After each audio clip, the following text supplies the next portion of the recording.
তৃণমূলের গোষ্ঠী কন্দলের অভিযোগে পুলিশকে নিশানা কৃষিমন্ত্রী শোভনদেব চট্টোপাধ্যায়ের। অভিযোগ, উত্তর 24 পরগনার খড়দার বন্দিপুর এলাকায় তৃণমূল কর্মী শেখ রুবেল আলীর ওপর ধারালো অস্ত্র নিয়ে চড়াও হয় আরেক তৃণমূল কর্মী শেখ সুরাজ আলী।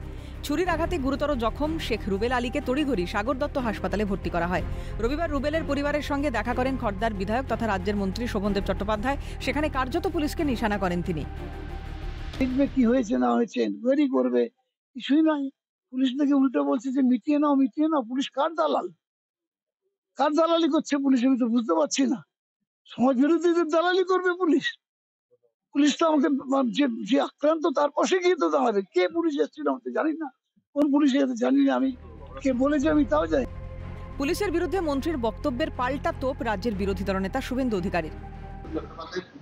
ও ড্রামাবাজি, ওখানে গিয়ে উগরে দিবে আর পুলিশকে দিয়ে ছাপ্পা মারাবে।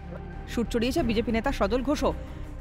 যে পুলিশ সমাজ বিরোধীদের দালাল, যে পুলিশ সমাজ বিরোধীদের হয়ে কাজ করছে, ওনার হয়ে কাজ করছে না, ওনার মতন সমাজসেবী হয়ে কাজ করছে না, এই পুলিশ হচ্ছে সমাজ বিরোধীদের। শুক্রবার রাত প্রায় 11টায় শেখ রুবেল আলীর হামলার অভিযোগ ওঠে।